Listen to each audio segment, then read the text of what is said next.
वृंदावन बिहारी लाल की जय प्रेम हो। से बोलो पुराण पुरुषोत्तम भगवान की जय हो। प्रेम से बोलो उमापति महादेव की जय हो। प्रेम से बोलो सीतापति राघव सरकार की जय हो। प्रेम से बोलो श्री अंजना नंदन हनुमान जी महाराज की जय हो। हर हर महादेव शंभो शंभो। नमः पार्वती पते हर हर महादेव। प्रथम दिवस में भगवान की मंगलमयी कृपा से सविधि पंचांग पूजन के साथ समस्त वेदियों का निर्माण, तत्पश्चात आवाहन ध्यान पूर्वक षोडशोपचार से विधि पूर्वक पूजन सपत्नी यजमान अशोक कुमार सिंह के द्वारा संपन्न हुआ। प्रथम दिवस सायंकालीन वेला की कथा प्रारंभ हो रही। कथा का उद्देश्य क्या है और क्यों सुनना चाहिए? किम श्रेयः शास्त्र सारः का श्रेय क्या है, इसका प्रयोजन क्या है? तो श्रीमद् भागवत की कथा का प्रयोजन है, जैसे गोस्वामी तुलसीदास जी ने रामचरितमानस में ने रुष्वांत सुखाय तुलसी रघुनाथ गान। भगवान की मंगलमयी कथा का प्रयोजन ही होता है स्वांत सुखाय, जिसमें वक्ता को कथा कहने में आनंद आए और श्रोताओं को सुनने में आनंद आए। क्योंकि आनंद ही ऐसा है जो कि कभी बदलता नहीं, जिसके बदले में कुछ है ही नहीं। तो प्रश्न ये उठा कि इतनी मनोहारी मंगलमयी जो भगवान की कथा है उसका प्रादुर्भाव कैसे हुआ? तो कौशिकी संहिता के विषय में हम लोग थोड़ा चिंतन करें, क्यों कथा का प्रादुर्भाव वहीं पर हुआ। वेदव्यास जो भगवान के 24 अवतारों में एक अवतार है, लेकिन जब पृथ्वी पर लोक लीला करने के लिए पधारे तो लोक लीला में वो भी संतानहीन रहे। सब कुछ था पर संतान नहीं थी। या क्षोभ हृदय में व्याप्त था। और देवर्षि नारद जी का जब उन्हें समागम प्राप्त हुआ तो भगवान के परम भक्त देवर्षि नारद जी के द्वारा वेदव्यास को संतति की प्राप्ति हो, इसलिए भगवान शिव के कैलाश धाम पधारे और मैया पार्वती के चित्त में कंठ में पड़ी हुई जो मुंडों की माला है उस माला के विषय में एक जागृति प्रकट की कि ये है क्या। संसार के समस्त जीव, कोई स्फटिक की माला, कोई रुद्राक्ष की माला, कोई तुलसी की माला, कोई मोती की माला, कोई मूंगा की माला पहन रहा, लेकिन भोले बाबा तो मुंडों की माला पहन रहे। और ये कौन है, ये किसके मूड है? जब ये जिज्ञासा मैया पार्वती के चित्त में प्रकट हुई, भोले बाबा से प्रश्न किया और यहीं पर वेदव्यास के यहाँ संतति होने का बीजांकुर हुआ। शिवपुराण में बड़ी भव्य कथा है, बड़ा मंगलमय चरित्र है। भोले बाबा ने माता को मुंडों की माला के विषय में बताया, लेकिन यहाँ नहीं। ये आपके जितने शरीर शांत हुए, आपसे अत्यधिक प्रेम बस हमने उस मूड को काटकर माला बनाकर पहन लिया। तू प्रेम कैसा है जिसमें हमारे इतने बार जन्म हुए और हमारे मूड काट काट कर माला बनाते गए और आपका एक बार भी।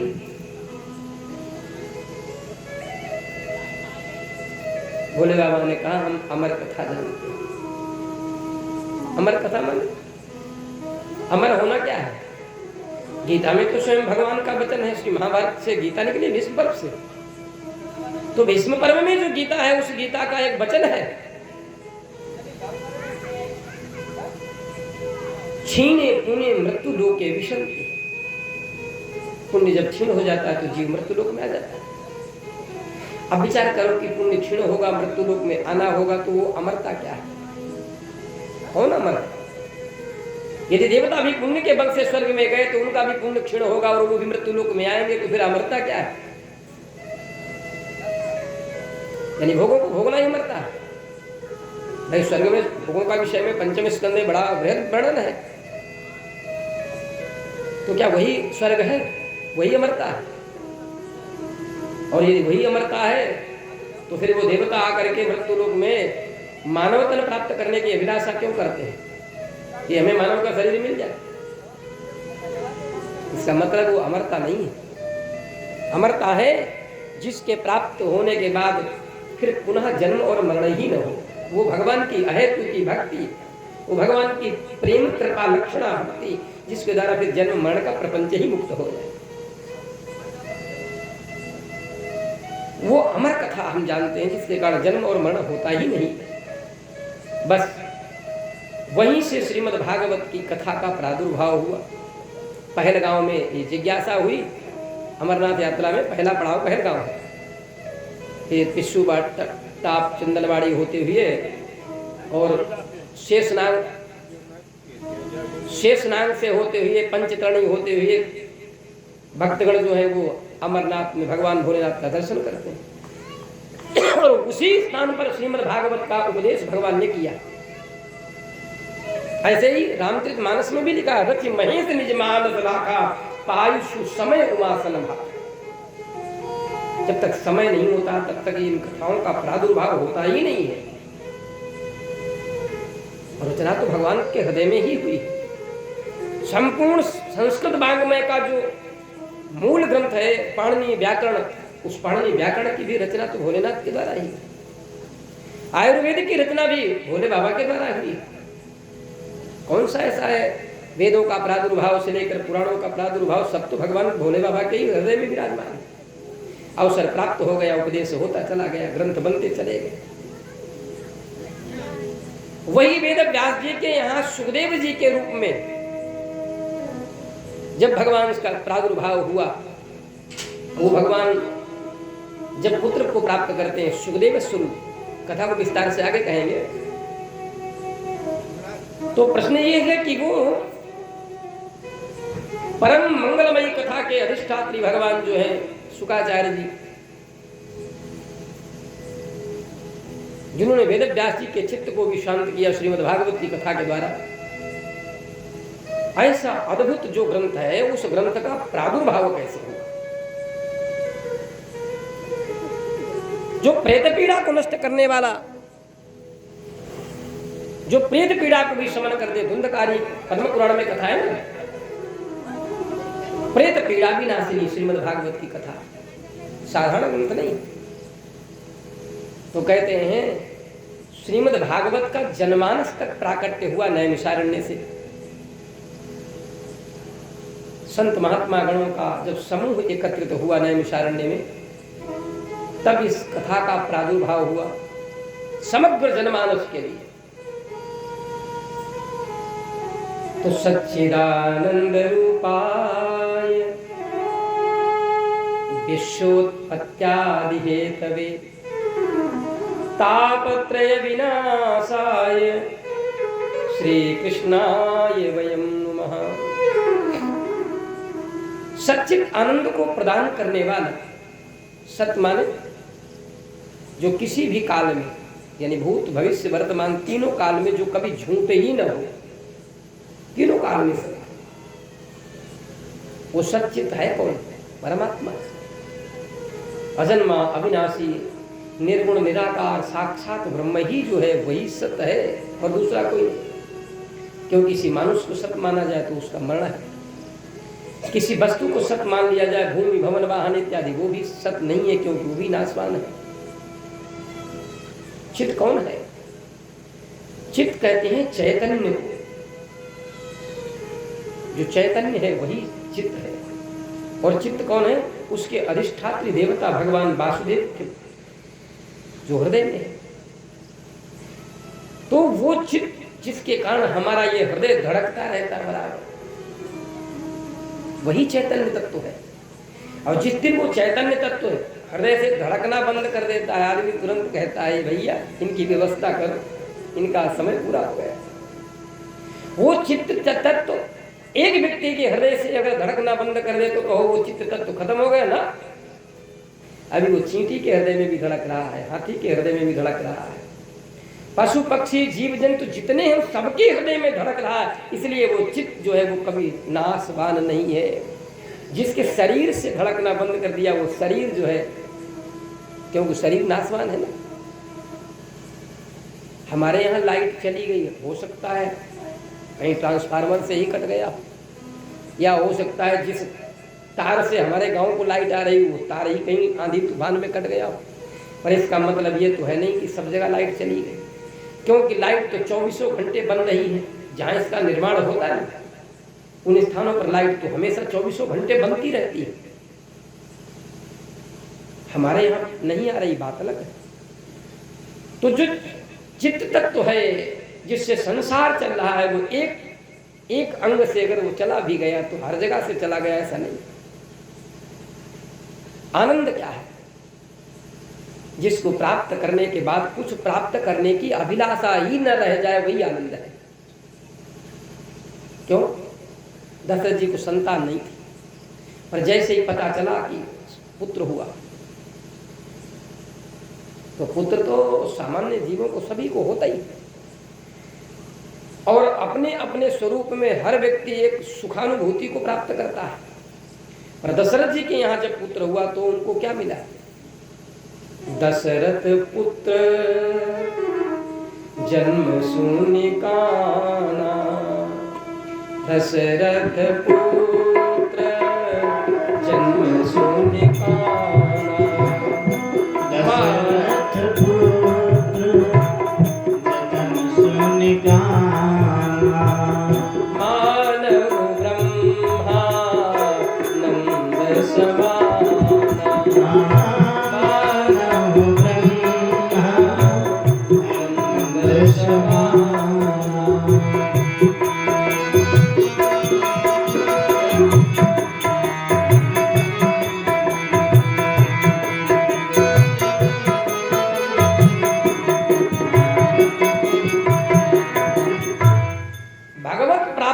सदस्य जो आनंद की अनुभूति है, पुत्र प्राप्ति से जो आनंद मिला वो आनंद लौकिक नहीं था। क्योंकि लोक में तो लोग किसी दिन भोजन अगर अच्छा उनको लग जाए तो वो भी कहते हैं वाह बहुत आनंद आया। अरे वो आनंद भोजन का नहीं, वो तुम्हारी भूख का आनंद था। क्योंकि आज तुम्हें इतनी भूख लगी थी और वो रूखा सूखा जो भी मिल गया उसी में तुम्हें आनंद दिखाई दिया, क्योंकि भूख थी। और भूख नहीं होता है जिस दिन ना, जिसको वही खाएगा जो रोज खाता है। आज कुछ आनंद नहीं आया क्योंकि आज भूख ही नहीं है। एक महात्मा का वचन है, वो कहते थे भैया व्यक्ति को आनंद भोजन में नहीं है, व्यक्ति को आनंद भूख में होता है। जब भूख लगती तो आनंद आता है। वही वस्त्र, वही भूमि भावन बावन बासन सब कुछ है, वही गाड़ी पे बैठ के चलता है, किराए की गाड़ी पर चले, अपनी गाड़ी पर चले, पर किसी दिन वो कहता है आज गाड़ी में क्या बैठे आनंद आ गया। क्यों? उस दिन उस गाड़ी की आवश्यकता थी, कुछ ऐसा संयोग बन रहा था कि वो गाड़ी अगर ना तुम्हारे पास होती तो तुम्हारा काम बिगड़ जाएगा। आज उस गाड़ी की आवश्यकता थी, इसलिए उसमें आनंद आया। संसार के हर उस पदार्थ में वो जीव उस दिन आनंद खोजता है जिस दिन उसकी परम आवश्यकता होती है। भगवान क्या है? आनंद का ही स्वरूप है। जो आनंद सिंधु सुख राशि, सी करते त्रैलोक सुखासी। वो आनंद के सागर है। संसार के जीवों का आनंद क्षणिक होता है, अभी मिला अगले क्षण खत्म हो गया। पर परमात्मा जो आनंद है, भगवत प्राप्ति का जो आनंद है, भगवत मिलन का जो आनंद है, वो आनंद अविनाशी, समुद्र के समान। तो भगवान का स्वरूप कैसा है? सच्चित और आनंद स्वरूप है। सामर्थ्य क्या है? क्योंकि संसार के प्रत्येक जीवों का एक नियम है, झुकते उसी के सामने हैं, मिलना भी उसी से चाहते हैं, मिलते भी उसी से हैं जो अवसर पड़ने पर हमारी सहायता कर सके। क्योंकि संसार के जीव अवसरवादी है। परमात्मा में वो सब सामर्थ्य है जो तुम खोज रहे हो, वह है। वो सामर्थ्य जो संसार के किसी जीव में नहीं है, वो है। किसी जीव में विश्व को उत्पन्न करने की सामर्थ्य नहीं है। आज भले ही वो साइंस लोग जो नहीं होते, साइंटिस्ट लोग, रोबोट बना दिए। भोजन मांगने पर भोजन देता है, पानी मांगने पर पानी दे, गेट की बेल बजी तो गेट खोल देता है, सारी व्यवस्था कर रहा है। लोहे के वाहन बना दिए, वो गाड़ियां दौड़ रही हैं। प्लेन बना दिया, आकाश में उड़ रहा है, वो सब कुछ कर रहे हैं। परंतु वो साइंटिस्ट भी उसमें जीवात्मा नहीं डाल पा रहे, क्योंकि वो सामर्थ्य उनमें नहीं है। वो विश्व को उत्पन्न करने वाली जो सामर्थ्य जीवात्मा है वो नहीं दे पा रहे। अच्छा, पालन पोषण करने की बात, वो पालन पोषण भी नहीं कर सकते हैं, क्योंकि यदि पालन पोषण परमात्मा न करता होता तो एक तत्व में उसका क्षय हो जाता। तो विश्व को उत्पन्न करना और पालन करना और अवसर पड़ने पर संहार करना, ये तीनों सामर्थ्य परमात्मा में ही है, अन्य किसी में नहीं है। हम यदि बना सकते हैं तो बिगाड़ नहीं सकते, क्योंकि उसके प्रति हमारी आसक्ति है, मोह है। परमात्मा चाहता है तो बिगाड़ देता है तुरंत। जैसे एक छोटा सा अबोध बालक मिट्टी के घरोंदों को बनाता है, मिट्टी के बारू के इकट्ठे करके, रेत के, और मकान बना देता है, और जब तक मन करता है तब तक खेलता है, जब मन करता है तो लात मार कर उस महलों को बिगाड़ करके चल देता है। परमात्मा भी जब चाहता है चुटकियों में एक भूकंप लाता है। सेक्टर पैमाने पर 7-8 का भूकंप आ गया, सारे बने बनाए घर मकान महल सब चले गए, वीरान हो गए, क्योंकि उसकी संसार में आसक्ति नहीं है। इसलिए जब चाहता है तब बिगाड़ देता है। और हम जिसका निर्माण करेंगे उसको अपने हाथों से नहीं बिगाड़ सकते हैं, क्योंकि उसमें हमारी आसक्ति है, मोह है। और मोह, गोस्वामी तुलसीदास जी कहते हैं, मोह सकल व्याधिन कर मूला, मोह सकल व्याधिन कर मूला। जीव के जन्म और मरण के प्रपंच का कारण है मोह। मोह के कारण ही वो जन्म लेता है और मरता है। तो विश्व को प्रकट करना, पालन करना और संहार करने की सामर्थ्य यदि किसी में है तो परमात्मा में है। अच्छा, हो सकता है कोई ऐसा भी होगा, लेकिन संसार के जीवों को जो दैहिक भौतिक रोग सता रहे, इनका क्या? मृत्यु का कारण कौन है? अल्प मृत्यु का कारण कौन है? और दीर्घ जीवन का कारण क्या है? जिसके शरीर में बारंबार रोग जन्म लेते हैं वो अल्प मृत्यु को प्राप्त होता है। बारंबार शरीर में रोग पैदा हो जाए, इसका मतलब है अगर शरीर में रोग न हो तो 100 वर्ष तो जिएगा ही जिएगा, जो शास्त्र सम्मत मनुष्य की आयु है। परंतु 100 वर्ष भी गांव में 2-4 गांव में 1 आध लोग जीते हैं। पर जो 100 वर्ष तक जीता है उसका इतिहास देख लो, उसके शरीर में बारंबार रोग नहीं हुए होंगे, वो ज्यादा रोगी नहीं होता। और जो बार बार हर महीने हर ऋतु के बदलने पर जुकाम खांसी बुखार और फिर कोई बात हो गई तो फिर भर्ती है, फिर कुछ है, तो वो स्थिति क्या होती है? वो जीवन को कम करता है। इसका उपचार क्या है? इससे कैसे बचा जाए? तो बोले भगवान की शरण में जाओ, वो बचा देंगे। दैहिक दैविक भौतिकता राम राज नहीं काहू ही व्यापा। दैहिक दैविक और भौतिक, ये 3 प्रकार के ही ताप हैं। जिन 3 प्रकार के तापों के कारण प्रत्येक जीव अल्प समय में दुखों को भोगते हुए अपने जीवन का त्याग करता है। फिर भगवान के पास में क्या होगा? बोले तापत्रय विनाशाय। वो तीनों तापों को विनाश कर देते हैं, वो विनाश करते हैं।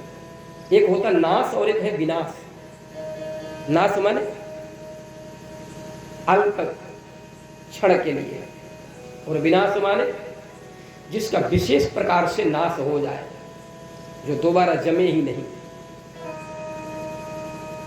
ऐसा जो है वो विनाश कोई कर, दैहिक दैविक भौतिक तापों को विनाश करने वाला परमात्मा ही है।